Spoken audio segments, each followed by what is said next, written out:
ये भी कहाँ दिखाई देती है? हिमालय से आने के बाद देव प्रयाग से होकर के आती है। देव प्रयाग से आ जाती है और सबसे पहले आपके लिए एक्सेसिबल है हरिद्वार। धरती में आने के बाद हरिद्वार ही पहला स्थान है जहाँ आपके लिए एक्सेसिबल हो। तो गंगा का स्थान वही है, तो फिर वो इसीलिए हरि का द्वार बन गया, क्योंकि आज का टॉपिक ही गंगा होगा फिर, इसलिए मैं आपको कनेक्शन करवा रहा हूँ। ठीक है ना? तो इससे कहते हैं कि भारत भूमि जो है कर्म भूमि है। भारत जब शुरू में भगवान ने इसका निर्माण किया, भारत को स्पिरिचुअली पर्याप्त बना दिया, कंप्यूटर वाइज पर्याप्त नहीं किया, क्योंकि कंप्यूटर के लिए दूसरा क्षेत्र है, भोग के लिए दूसरा क्षेत्र है। ठीक है ना? जैसे कि बोलते हैं ना कि सन्यासी के घर में सुंदर लड़कियां होने का कोई जरूरत नहीं है। क्यों? कि सन्यासी कभी शादी ही नहीं करते, तो उनको लड़कियां क्या कहते हैं? वो जहां पर उसका कोई आवश्यक ही नहीं है। सन्यास के लिए तो चाहे वैराग्य की जरूरत है, तो सन्यासी के पास वैराग्य पर्याप्त होता है, भोग पर्याप्त नहीं होता है। तो इसलिए शास्त्र कहता है, श्रीमद् भागवत कहता है, भारत में भगवान ने जो मोक्ष के लिए हर वस्तु जो जरूरत है सब कुछ दे दिया, कोई भी लैकिंग नहीं है। वहां पर गंगा की जरूरत है ना? अब आप देखिए मनुस्मृति में आप देखेंगे तो भारतवर्ष वाले को कहते हैं कुछ ऐसे स्थान में नहीं रहने चाहिए। शास्त्र कहता है कि ऐसे स्थान में रहने से भगवान प्राप्ति ना होना निश्चित है। ये कहता है एक जहाँ पर गंगा नहीं फ्लो करती है, जब रहते हैं तो मेक श्योर कि आप ऐसे स्थान में जाकर रहे जहाँ गंगा के लिए एक्सेसिबिलिटी बहुत अच्छी हो। तो इंडिया में काफ़ी ब्रांच आउट है गंगा, एक तरफ से जाती है, हिमालय से जाती है तो फिर कन्याकुमारी की साइड में चली जाती है सीधा। ठीक है ना? फिर उसके बाद गंगा सागर की तरफ चली जाती है, एक कोने से दूसरे कोने में। अगर आप इसी प्रकार से चूज करेंगे कि आप गंगा के नज़दीक ना ही आ जाए तो अलग बात है, परंतु अवॉइड करना है। एटलीस्ट 2-3 घंटा में कोई भी पहुंच जाएगा गंगा के पास। तो कहते हैं जहाँ पर गंगा फ्लो नहीं करती है वहाँ नहीं रहनी चाहिए। जहाँ पर पांडव का गुप्तवास, जैसे 14 साल के लिए जंगल में चले गए थे पांडव लोग, आपको पता है, तो वो 14 साल के बीच में पांडव लोग जहाँ नहीं गए वहाँ नहीं रहनी चाहिए। ठीक है? और जो भगवान रामचंद्र का कितना था एग्जाम? उनका भी 14 साल। और ये 14 साल के बीच में जहां भी भगवान राम नहीं गए वहां भी नहीं रहनी चाहिए। और जो व्यक्ति इस स्थान में रहता है जहां पर पांडव लोग ट्रैवल किए, जहां पर गंगा फ्लो करती है और जहां पर भगवान राम गए, बोलते हैं वो द्वार सब मोक्ष का द्वार है। आपके घर के आसपास आए थे राम? आए कि नहीं आए साउथ की तरफ? नहीं तो आपको घर खरीदनी पड़ेगी। अब देखिए, आप मेडिटेट करिए इस बात का, अभी जो मैं आपको कह रहा हूँ कि राम आए कि नहीं, पांडव लोग आए कि नहीं, और उसके बाद गंगा फ्लो करती है कि नहीं आसपास। अगर ये तीनों के तीन हो जाए तो फिर वो तो बहुत सुंदर बात है। तो इसमें से जो भारत का भूमि, जिसको हम लोग हरिद्वार कहते हैं, जहाँ पर अयोध्या कहते हैं, जहाँ पर हम लोग वृंदावन मथुरा कहते हैं, ये स्थान में तीनों के तीन है। वहाँ पर कुछ जगह में एक है, किसी जगह में 2 है, किसी में 3। इसीलिए श्रीमद् भागवत में यहाँ लिखा है, इसमें से भगवान ने भारत भूमि को कर्म भूमि या मोक्ष भूमि बनाया, जिस भूमि में रह करके ऐसे आप कर्म कर सकते हैं नेचुरली। ठीक है ना? नेचुरली आप ऐसे, जैसे मान लीजिए कि इंडिया में, अब आजकल का तो दूसरा बात है, इंडिया में भक्ति ना करना ये बहुत मुश्किल काम है। क्यों? हफ्ते में एक बार कहीं ना कहीं से न्योता आ जाता है, बोलेगी कि हमारे घर में पूजा है, आ जाओ। कि आपको एकदम माइंड सेट बनानी पड़ेगी कि मैं नहीं जाऊंगा, मुझे सत्संग नहीं करना है। नहीं तो there is every environment within the culture itself, कि कल्चर में भी ऐसा इन्वायरमेंट क्रिएट किया गया है ना? कभी हो सकता है कि आपके जो सास ससुर या आपके मम्मी सुबह सुबह पूजा करेंगे, अपना जागने से पहले पंचामृत पकड़ करके आ गए आपके पास में, बोले चलो हाथ सामने। कि भगवान का भक्ति ना करना बहुत मुश्किल है कोई जगह में। तो इसीलिए कहते हैं जो भारत भूमि ये कर्म का भूमि है। तो कहा जाता है कि एक बार जब महाराज बलि से भगवान को चैरिटी या दान लेना था, भगवान को दान देना था, कारण यह था कि महाराज बलि के पिता थे जिनका नाम था विरोचन। विरोचन का नाम था, विरोचन के पिताजी कौन थे? प्रहलाद महाराज। और प्रहलाद के पिता हिरण्यकशिपु या रावण? तो हिरण्यकशिपु उनके पिता थे।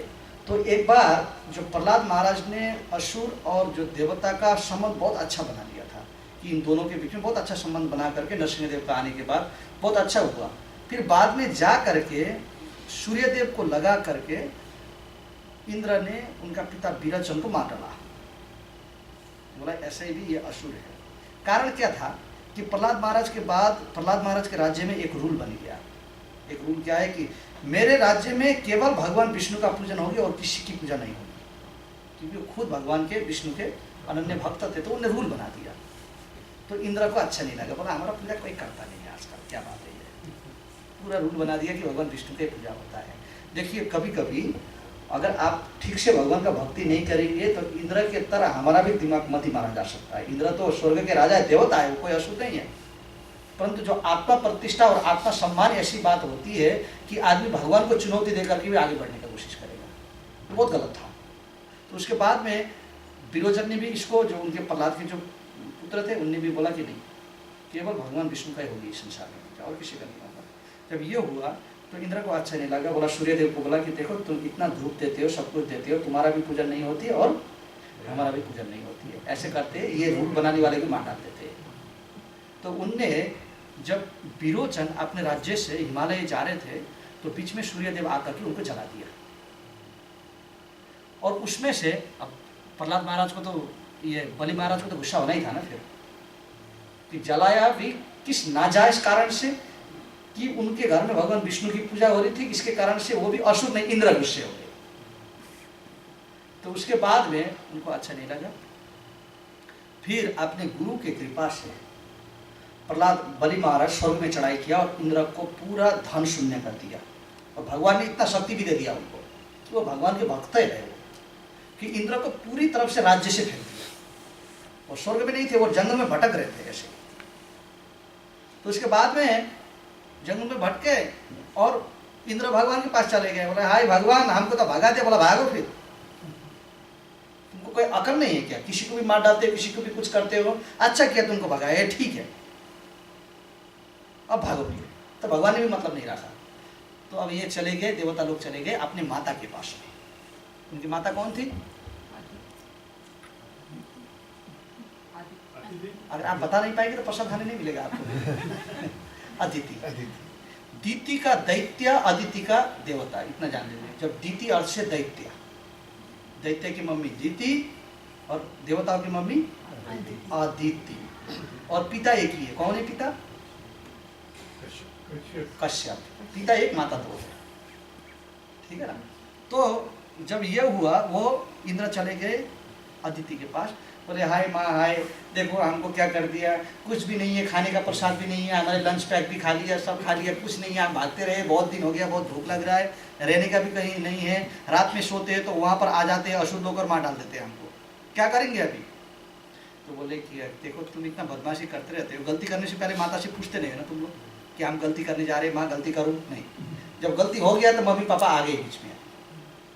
बोले तभी भी ठीक है, कोई बात नहीं, मैं कुछ कर लेती हूँ।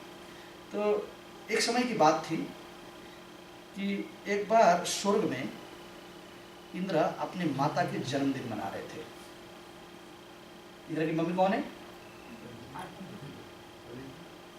आप अदिति भी कर रहे, बहुत आपने अदिति कर रहे हैं। अदिति, उनकी माता थी अदिति। तो एक बार जब जन्मदिन मना रहे थे तो जन्मदिन में चीफ गेस्ट बना लिया था भगवान विष्णु को, देवता लोग ने चीफ गेस्ट बना लिया था। तो भगवान चीफ गेस्ट के रूप में पहुंच गए और देवता लोग बहुत सुंदर से अपना मम्मी का सजावट और उसके बाद में जो जन्मदिन का जो जगह था बहुत सुंदर से सजावट करके भगवान को चीफ गेस्ट बना करके पूजा करने लगे। भगवान बहुत खुश हो गए, बोलते हाँ। तो शास्त्र कहता है कि जहाँ माता और पिता को पूजा जाता है भगवान बहुत खुश हो जाते हैं, बहुत खुश हो जाते हैं। कि करनी चाहिए, जब माता पिता का जन्म आते हैं तो पूरा धन को दाव में लगा देनी चाहिए, क्योंकि माता पिता आपके और इसी से भगवान खुश होंगे और इससे ज़्यादा बात क्या चाहिए। अगर भगवान दुख भी होते तब भी तो आपको करना था ना। और ये कार्य तो ऐसा कार्य है कि भगवान भी खुश हो जाते हैं। तो भगवान इतना खुश हो गए तो भगवान ने थोड़ा जोर से कह दिया कि इतना पवित्र परिवार में तो मुझे भी जन्म लेने का मन करता है, कह दिया बस। और ये किसने सुना? अदिति ने सुन लिया। बोला ठीक है, आ जाओ गोद में, फिर अब क्या फर्क पड़ता है, इच्छा कर ही लिया आपने। तो भगवान उसमें बंध गए। उन्होंने क्या दिया ठीक है, एक बार मैं आऊँगा आपके गर्भ से, मैं जन्म लूँगा, ठीक है ना। क्यों पता है क्यों जन्म लेने जा रहे थे? क्योंकि जब माता पिता का जाए पूजन होती है, भगवान बहुत खुश हो जाते हैं। तो इस खुश के कारण से उन्होंने क्या दिया, वो बस कहने के लिए कह दिया था। तब तक क्या करेगा, भक्त ने पकड़ लिया उनको उसी के बाद में। तो फिर अब क्या हुआ कि अदिति ने सोचा कि एक वचन तो मुझे दिया है ना, कि एक बार मेरे गर्भ से जन्म लेंगे, तो बोले मैं चली जाती हूँ उनके पास में। तो वो वैकुंठ चली गई, सीधा वैकुंठ चली गई। तो फिर वहाँ आ गए, बोले कि माँ आपको क्या चाहिए, आपके इतने शक्तिशाली पुत्र है, सब देवता लोग हैं, उनको छोड़ करके आप हमारे पास कैसे आ गए आज? तो बोले कि बहुत बड़ा भारी गड़बड़ है, हमारे बेटे लोग को तो स्वर्ग से भी भगा दिया, और कुछ खाना भी नहीं है, कुछ पीना भी नहीं है, अब क्या करेंगे, असुर लोग ने उनको भगा डाला है सारा लगा। तो बोले मैं क्या करूँ तब, एक वैष्णव अपराध करता है तुम्हारा बेटा, तो उससे क्या फल मिलेगी? कुछ नहीं, वैष्णव अपराध से होना ही सत्यानाश है, और कुछ नहीं होगा। और उनका हुआ ये है। तो बोले ठीक है, वो बात भूल जाओ आप। आपने कहा था ना कि एक बार पता है कुछ समय पहले हमारा जन्मदिन मनाया गया था स्वर्ग में, आप आए थे? भगवान बोला हाँ आया था, क्योंकि मैं बहुत जब माता पिता का पूजन होती है तो मैं पहुंच जाता हूँ वहाँ पर, आपके में भी गया था। तो आपने कह दिया था कि आप मेरे गर्भ से जन्म लेने चाहते हैं। तो भगवान बोले मैं कह तो नहीं रहा था, मैं यही बोल रहा था कि जिस परिवार में इतना बढ़िया से माता पिता से प्रेम करते हैं बच्चे लोग, इस गर्भ में मैं भी माइंड नहीं करता हूँ आने के लिए, मैंने यही कह दिया था। बोला आ जाओ, अब टाइम आ गया। तो बोले कि क्यों, अभी क्यों? तो बोले कि ये बलि ने हमारे बेटे को भगा करके इधर उधर कर दिया है, आप हमारे गर्भ से जन्म ले लीजिए, ले करके आप जानते हैं ना कि भाई का क्या कर्तव्य होता है। भाई का कर्तव्य क्या है? अपने भाई लोग को स्थापित करना, वापिस उनको स्टैब्लिश करवाना। तो आप आकर के बलि को मारिए और उसके बाद में अपने भाई लोग को फिर शांत कर दीजिए। तो बोले कि नहीं, ये नहीं कहा था मैंने, मैं ये भी नहीं कहा था कि किसी को मारूंगा, ये मेरे वचन में फंसाने का मत करो, फंसाने का कोशिश मत करो। आपको ये नहीं कहा था कि मैं बलि को मारूंगा, कहा था? नहीं। तो बोले कि फिर बलि को मारे बिना हमारे बेटे को कैसे खुश करोगे? बाय डिफॉल्ट एक भाई दूसरे भाई का सेवा करे और उनको खुश रखे, by default this is right. अब मैं कैसा करता हूँ मेरे ऊपर है, ठीक है ना। अब कैसे करनी चाहिए, उनको मारनी चाहिए, वो सब मत बोलिए। तो बोले कि मारे बिना फिर कैसे करेंगे? वो मैं करूंगा ना, आप क्यों टेंशन करते हो? तो बोले आप घर जाओ और आज के ठीक 6 दिन में आपके घर से जन्म लूंगा। वो भगवान ने 9 महीना भी नहीं मांगा वहाँ पर। आपके ठीक 6 दिन में आप सुबह से गंगा स्नान करके बैठ जाना, तपस्या करना, ठीक है ना। उस दिन में पूरा भगवान में या मेरे में ध्यान होनी चाहिए, और आपके गर्भ से मैं जन्म लूंगा। और उसके बाद में बोले कि आप मेरे बेटे का उद्धार करेंगे या नहीं करेंगे? क्योंकि अगर नहीं करेंगे तो आपको जन्म लेने का भी कोई जरूरत नहीं है, क्योंकि आप ऐसे नारायण है, बीच बीच में आने का मौका मिल जाता है, आप यहीं रहेगी। कुछ करेंगे कि नहीं अपने भाई के लिए? बोले करूँगा ना, कुछ करूँगा मैं, आप टेंशन मत करो। तो बोले ठीक है, तो लेट तो नहीं हो रहा हूँ? Sorry, You can go another 15 minutes. Okay, sorry, it's a nice story, so I thought कि खत्म कर देता हूँ। तो बोले कि ठीक है, अब वो जन्म तो ले लिया, और जैसे जन्म लिया, जैसे भगवान गर्भ में प्रवेश किया, तो उनको बहुत शांत, जैसे कि पूरा रेस्ट, जीवन का रेस्ट उनको पहले बार मिल रहा है। जब संसार में संतान जन्म लेती है तो पहले कितने दिन पहले से नींद उड़ जाता है ना सबका। तो यहाँ पर तो भगवान का आने से उनको तो एंटीबायोटिक का दवा मिल रहा है।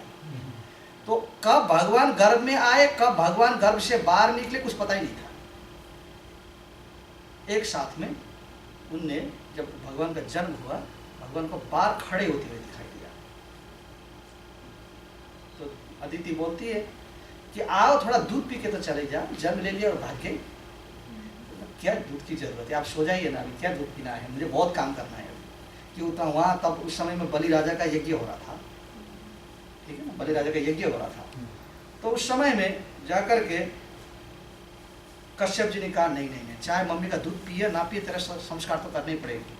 तो उनने वही उनका उपनयन संस्कार करा दिया। उपनयन, भगवान को जनेऊ पहनाया।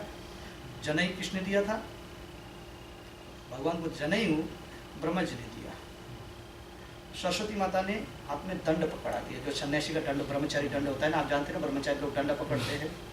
और उसके बाद में यमराज ने उनको झोली दे दिया, भिक्षा देने के लिए झोली। इस प्रकार से सब देवता लोग आए थे वहाँ पर, भगवान ने तो कौन नहीं आएगा। तो उसके बाद में फिर कश्यप कहते कि अरे तुम्हारी मम्मी कम से कम हैप्पी बर्थडे बोलनी चाहती है, आओ तो सही। बोले कि नहीं, वो बलि राजा के यज्ञ में कर देते, जो करना है अभी, चलो भागो वहाँ पर। तो भगवान छोटे बच्चे जन्म लेते हुए बलि राजा की यज्ञ में चले गए। अब गए, प्रॉब्लम क्या था? भगवान गए क्यों वहां पर? भिक्षा, भिक्षा उनको लेना ही क्यों था? हाँ जी, भाई को हेल्प करने के लिए। भाई को हेल्प करने के लिए, अच्छी तरह से हेल्प करेंगे, अभी देखना कैसे करते हैं वो दोनों तरफ। तो इसके बाद में वो चले गए, चले जाते हुए वहाँ पर पूजा हो रही थी, जैसे भगवान का जन्म हुआ पूजा चालू हुआ था। अब उनको पूजा खत्म करने से पहले ही जा करके भिक्षा लेना है, क्योंकि लास्ट में भिक्षा लेके नहीं होगा, उनको ये यज्ञ को भंग करना था, ठीक है ना। तो फिर भगवान चले जाते हैं, तो चले जा करके यज्ञ के पूर्व दिशा में खड़े हो गए, बोले भिक्षा विदेही, हाथ में झोली पकड़े हैं। अब बलि राजा ये इनका एक मानता है कि अगर कोई भिक्षा मांगने के लिए आ जाए तो वो कुछ भी करके या कुछ भी छोड़ करके दान देने के लिए चले जाएंगे, उनको ये पता था। उसके बाद में जब भिक्षा विदेही बोला, उनका पूर्णाहुति चल रहा था, तब शुक्राचार्य मंत्र बोल रहे थे, खड़े थे, तो बोले भिक्षा विदेही। बलि राजा 2 बार पीछे देखे, शुक्राचार्य बोलते क्या हो गया बेटा? बोले कोई भिक्षा मांग रहा है गुरुदेव पीछे, तो ये फाइनल पूजा करो। तब उनको भी पता था कि कुछ विष्णु कुछ करने वाले आज, कि वो भी कोई छोटे ऋषि नहीं थे। तो बोले चलो पूजा करो। बोले नहीं नहीं, ये तो मेरा मर्यादा का, कि प्रहलाद के कुल में किसी उनके घर में ब्राह्मण आकर के भिक्षा मांगे और ब्राह्मण को भिक्षा दिए बिना यज्ञ करे, नहीं ये नहीं हो सकता है गुरुदेव, मैं तो दूंगा। तो शुक्राचार्य को लगा, फिर ये लड़का जैसे शुक्राचार्य कह रहे थे, वो थोड़ा हाथ में शुरुआ पकड़ करके अग्नि में डालने जा रहे थे, फिर बच्चा बोलता है भिक्षा आ भी जाइए। तो भगवान भी उसको इंटरफेयर करते रह रहे थे बीच में, कि होनी चाहिए कि ये लास्ट आहुति डाले ना अंदर। फिर बाद में शुक्राचार्य सोचे कोई घोटाला है यहाँ पर, तो अपना तपोबल तपोशक्ति से वो दिखने लग गए कि ये व्यक्ति कौन है दान देने वाला। तो फिर बोले नहीं नहीं नहीं बेटा, ये भगवान विष्णु है, विष्णु आकर के तुमसे दान लेने जा रहे थे। तो फिर बलि महाराज क्या कहते हैं, ऐसे भी मैं सबको दान देता हूँ, उसके ऊपर भी जिनके सामने सारा संसार हाथ फैला करके कहता है कि दो दो दो करके रोता है जिनके सामने, आज वही ही देने वाला व्यक्ति मेरे सामने रो रहा है, मैं नहीं दूंगा, जरूर दूंगा, चलो भागिए वहां से, है ना। उन्हें सही कहा ना कि भगवान के सामने सब लोग रोते हैं ना मांगने के लिए, जो संसार को देता है भगवान सबसे मांगते नहीं है। और ये पहले इतिहास था जहां जाकर के भगवान ने हाथ फैलाया, तो उन्हें बोला मुझे देना है। तो शुक्राचार्य ने जब ये हुआ कि ये वामन बलि महाराज बात नहीं सुनी शुक्राचार्य का, और शुक्राचार्य को गुस्सा हुआ, तो उन्हें श्राप दे दिया, बोला कि तुम्हारा सब कुछ सत्यानाश हो जाए, सब कुछ खत्म हो जाए, क्योंकि गुरु का अवज्ञा किया है तुमने, गुरु का अवज्ञा कभी नहीं करनी चाहिए, सब कुछ खत्म हो जाता है। तो यहाँ पर फिर जब ये हुआ तो किसी का बात नहीं सुने, वो जाकर के दान दे दिया। तो थोड़ा सा बात होता है, वो कहते हैं कि क्या चाहिए बच्चा तुम्हारे, बोलते हैं कि ये क्या चाहिए बोल के क्यों पूछते हैं आप। वो छोटे बच्चे थे, बहुत मीठे स्वर में कहने लगे, आप मैं कितना बड़ा हूँ देखो, ऐसे भी मैं तपस्या करते हुए मैं सोता नहीं हूँ, मैं कभी बैठता नहीं हूँ, मैं हरदम खड़ा होता हूँ, मुझे इतनी जगह चाहिए कि जो अपने हाथ में पकड़ा हुआ डंडी को खड़ा करने का जगह मिल जाए, और उसके बाद जो 2 पाँव है ना, तो टेकने के लिए उतना स्पेस चाहिए, और कुछ नहीं चाहिए। बोलते बच्चे तुम मांगने तो आ गए, परंतु तुमको मांगना किसी ने नहीं सिखाया, जब मांगते हैं तो ऐसा मांगने चाहिए। और तब भी इतना बड़ा प्रतापी राजा से तो कहते हैं कि आप ऐसे मांगो कि एक बार मांगने के बाद जीवन में कभी तुमको मांगने नहीं पड़े, बोलो क्या चाहिए तुमको। तो बलि महाराज कहते हैं कि महाराज ऐसे भी ब्राह्मण को संतुष्ट होने चाहिए, जो कुछ अपने पास है संतुष्ट होने चाहिए। अगर लोभ के हिसाब से चला जाए तो आज बोलेगा एक जिला चाहिए, अगर आपको कोई बोलेगा तो क्या चाहिए, अगर अपार्टमेंट में रहते हैं तो आप बोलेंगे घर चाहिए, है ना, है कि नहीं। अगर एक घर हो और कोई बोलेगा आपको आपको क्या चाहिए, बोले अभी का घर तो गिलबर्ट में, दूसरा वाला स्कॉट्सडेल में चाहिए, थोड़ा स्पेस पड़ गया, दूसरा वाला मुझे स्कॉट्सडेल में चाहिए। अगर आप स्कॉट्सडेल के घर वाले हैं तो आपको कोई पूछेगा कि आपको क्या चाहिए, ये बहुत घर बहुत नैरो है, मेरा नेबर थोड़ा डिस्टर्ब करता है, मुझे थोड़ा बड़ा स्पेस के साथ घर दे दो। उसके बाद एक टाउन से दूसरा टाउन, टाउन से स्टेट, स्टेट से देश, देश से प्रदेश, और प्रदेश से प्लानेट, है ना। अगर आपको कोई पूछेगा भगवान आकर के, और सामर्थ्यवान व्यक्ति पूछेगा, तो आई एम श्योर कि सबके पास एक लिस्ट तो होगा, कुछ लिस्ट हर व्यक्ति के पास है। तो जब वो कहते हैं कि एक ब्राह्मण को सेल्फ कंटेंट होनी चाहिए, या वो भक्त को कहते हैं कि सेल्फ कंटेंट होनी चाहिए। अगर आप ये मुझे बोल रहे हैं कि क्या चाहिए, मैं बोलूँगा आपसे आपका राज्य चाहिए, फिर उसके बाद आप कहेंगे ले लो, और मैं इंद्र के पास चला जाऊँगा, बोला तुम्हारा भी चाहिए। आपने यही तो किया है ना, अभी इन्हें यही किया था। बलि ने क्या किया, अपना राज्य से संतुष्ट ना होकर के कहाँ चले गए, स्वर्ग में चले गए, स्वर्ग से भी ले लिया है। लोभी आदमी को कहीं भी संतुष्ट नहीं होता है। एक घर से दो घर, दो घर से town, may be Chandler, may be Gilbert, और गिलबर्ट भी नहीं हुआ, फिर मे बी होल मेरी कोपा का जो काउंटी चाहिए आपको, फिर मेरी कृपा से मोरिस काउंटी हो सकता है, मोरिस काउंटी से पोटोमैक हो सकता है, उसमें से फिर बोले ये सब घर छोटे छोटे पड़ गए, मुझे व्हाइट आउट दे दो, उस तक भी पहुंच सकता है। उसके बाद में कोई सीमा होता है। तो इसलिए कुछ नहीं चाहिए महाराज मुझे, आप बस इतना ही दे दीजिए। उनको पता नहीं था कि इतना में कितना जाएगा, वो भी उनको पता नहीं था। हर आदमी का अपना स्पेस होता है, जब भगवान देते हैं तो अपने हिसाब से स्पेस लेते हैं। भगवान अनलिमिटेड है, तो जब वो लेंगे वो भी अनलिमिटेड ले सकती है कभी। तो फिर बाद में बोले ठीक है, अब ब्राह्मण हो तो बहुत अच्छे लॉजिक जानते हो, बहुत अच्छा प्रचार करते हो, आपसे तो मैं बात नहीं कर पाऊंगा ज़्यादा, तो आपको मैं ये करता हूँ कि मैं आपको एक साइन चेक दे देता हूँ, फिलअप आप कर लेना। तो बलि महाराज ने ये बोला कि आपको जो लेना है आप ले लो, कोई बात नहीं, जितना भी। तो शास्त्र प्रभुपाद उसके प्रॉपर्ट में कहते हैं, जब कोई व्यक्ति असली रूप में दान देने चाहता है तो बलि महाराज के तरफ करो, एक चेक को साइन कर दो और बोलने का फिलअप आप कर लो। तो बलि महाराज यही लॉजिक अपनाया उनने, कि उनका कोई अमाउंट नहीं था, भगवान को छोड़ दिया, वो विश्वास था कि बोले कि जो लेना है you take it, I will simply sign a cheque for you. So Vaman Dev said okay, I just need 3 steps of land. जानते हैं ना वो तो 3 steps ऑफ लैंड। भगवान का इनिशियल आइडिया क्या था, 3 steps ऑफ लैंड क्यों था? What was the initial idea of the Lord? 3 step भूमि क्यों? One for his stick that he was holding, and other is for 2 legs. So Bali Maharaj said, okay, no problem. So then Krishna said, okay, Hare Krishna, can I start taking my step? I said, okay, no problem. He said, first, भगवान का बायां या left leg Krishna took downward.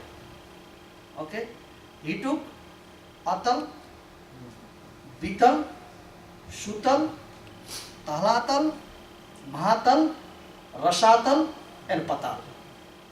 Everything with 1 step of land. ठीक है ना? Then second one, he goes Bhur, Bhuva, Swaha, Mahar, Jan, Satya, Brahmalok up to Vaikuntha Lok. Everything is taken up. So when Krishna takes away, he gives you, when Krishna gives you, he gives everything from Vaikuntha to Patal. And when he takes away, he can take right from Patal to Vaikuntha also. Yes? 2 पादु कहाँ चले गए अभी? 2 steps of land are been taken and 1 is needed. ठीक है ना? तो फिर जब 1 step of land लेना था, तो अब बलि महाराज confusion में, he was in big confusion. When do I give the 3rd step of land? So at that time, the wife of Maharaj Bali came and said, I am also your property. Give me to Krishna. I will surrender unto him now. Then Vamandev said, no, this is you. I don't want your wife. You told me you will give something of you directly. What do you want for the 3rd one? So then Bali Maharaj is thinking, what should I give them? First of all, his wife agreed, कि नहीं, I will go. So sell me to Krishna. That's fine. Then second, he said, not, I'm not taking her. So Bali Maharaj was a little bit confused. Then his wife pushed him and says, अपना मस्तक दे दो, अपना जीवन दे दो इनको। उनको पता था कि ये होता है वाइफ। भगवान के पास जाने से रोकने नहीं चाहिए। अगर आपको ये लगता है कि भगवान के पास जाने का बहुत बड़ा मौका मिल रहा है अभी, तो उन्हें कह दिया कि चलो अपना पूरा जीवन दे दो। तो भगवान ने दे दिया। और ले लिया उनसे। जब बलि महाराज झुके नीचे, अपना मस्तक दिया, तो उन्हें अपना एक पाँव उसमें डाल दिया। तो उस समय में जब दूसरा पाद भूमि या दूसरा पाद उनने लिया था, पता है कहाँ लिया था? वैकुंठ तक लिया था। तो वैकुंठ लोक में भगवान विष्णु जल के ऊपर सोते हैं। आप जानते हैं, ये तो सुने हैं ना आप पहले, जल के ऊपर सोते हैं। जैसे वो दूसरा भूमि का पाद ले रहे थे, अपना अंगुष्ठा से उनने क्षीर सागर में छिड़क दिया। जब भगवान सो रहे थे ना, वहां तो जल होता है, जल में सोते, वो जल में होल कर दिया उन्होंने, ठीक है, जल में होल कर दिया। तो अब जल वैकुंठ से फ्लो होने लग गया। और उस समय में कैलाश पर्वत के ऊपर शिव जी बैठे हुए थे। तो बोले कि उतना वेग से, ज्यादा वेग नहीं था, वैकुंठ के हिसाब से ये कहा जाता है कि बस 3 बूंद गिरे थे, 3 बूंद, ज्यादा नहीं था। परंतु जैसे मान लीजिए कि आपके लिए 3 बूंद हो सकता है, जमीन में चलने वाला चींटी के लिए 3 बूंद जीवन हो सकता है ना। तो कौन से एलिवेशन के हिसाब से आप कैलकुलेट करेंगे उसके ऊपर रहेगी, ठीक है ना। जैसे कि जो मनुष्य का जीवन देवताओं के लिए 1 श्वास बराबर है। हम अपने लिए तो कहते हैं अरे बहुत लंबा समय, ये कितना जिया, 103 साल जिया। परंतु देवता लोग कहते हैं कि नहीं, मैं तो 103 साल में तो एक बार श्वास लेता हूँ, मतलब एक ब्रीदिंग टाइम के लिए जिया था। तो कोई लंबा आयु हुआ वो? तो भगवान के वैकुंठ के हिसाब से 3 ड्रॉप पानी या 3 बूंद पानी गिरे क्षीर सागर से। उसके बाद में भगवान शिव जी तपस्या कर रहे थे, उनको लगा कि कुछ गिर रहा है, तो उन्होंने धड़ाक से पानी को जटा में ले लिया और वहीं बांध दिया। फिर अभी को यही स्टोर करना है, भगवान का कृपा से आया है, ये जल है। तो भगवान शिव जी जानते गंगा का जल का कीमत, इसलिए भगवान शिव जी का एक नाम क्या है? गंगाधराय, जो गंगा को धारण करते हैं। गंगा का महिमा वहीं से आती है कि वो भगवान के चरण से, वामन देव का चरण धो करके, उनके चरण के अंगुष्ठा से निकला हुआ जल शिव जी ने धारण कर लिया। और ये हो जाती है गंगा। अब तक गंगा आकर के शिव जी के सर में बैठ गए। ये गंगा धरती में कैसे आते मैं आपको बाद में बताऊंगा अभी, ठीक है ना। अब ये थोड़ा सा बलि राजा की तरफ जो बोल रहा था मैं, उसी की तरफ चले जाते हैं। तो अभी गंगा कहाँ पर है? शिव जी के सर में। आए कैसे? क्षीर सागर से। और किसने क्या किया था? जब वो दूसरा पाद भूमि ले रहे थे, तो क्षीर सागर के जल में उनने छिद्र कर दिया, उससे वो जल गिर गया नीचे, ठीक है ना। अब वह शिव जी के सर से अब आएगा बाद में, जो गंगा का अब नीचे आना है, जहाँ से भागीरथी, अलकानंद, जानवी, ये सब नाम धारण करके जो धरती में आने वाले हैं, ठीक है ना। बहुत लोगों ने तो गंगा स्नान किया भी होगा, तो इसके बारे में, गंगा जी के बारे में मैं आपको बाद में बताऊंगा अभी। तो अब क्या हुआ कि जब महाराज बलि को भगवान तीसरा पादुक भूमि से उनका जो सर में पाव रखा, उसके फोर्स से उस समय में वो स्वर्ग को आहरण कर रहे थे। जो यज्ञ हो रहा था स्वर्ग में, क्योंकि इंद्र को तो फेंक दिया था ना ऑलरेडी, इंद्र को फेंक दिया था। तो स्वर्ग से जब उनने एक लात या पाव बलि के ऊपर रखा, उस फोर्स से स्वर्ग से धरती, धरती से अतल, अतल बीतल, सुतल, तलातल, महातल, रसातल, पाताल होकर के नीचे गिरते। और उनके साथ साथ में बावन का पाव भी आ रहा है। ऐसा नहीं कि भगवान ने लात मार दिया और ऊपर ही है, नहीं।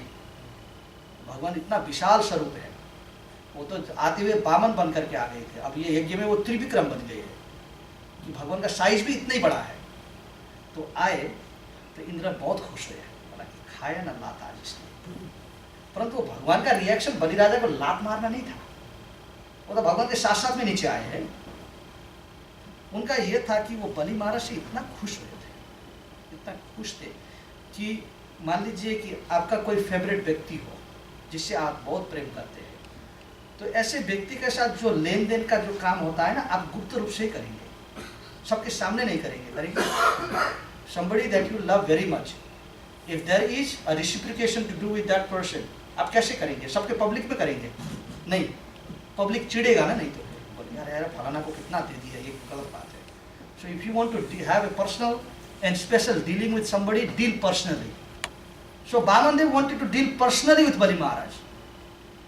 If he dealt in front of Indra, because Indra was right there, if he dealt in front of Indra, Indra would have said, Maya tumne kiya kya? He would have blamed his mother. He would say that this Bamandev took birth from your womb to protect us, and he did favor to Bali again.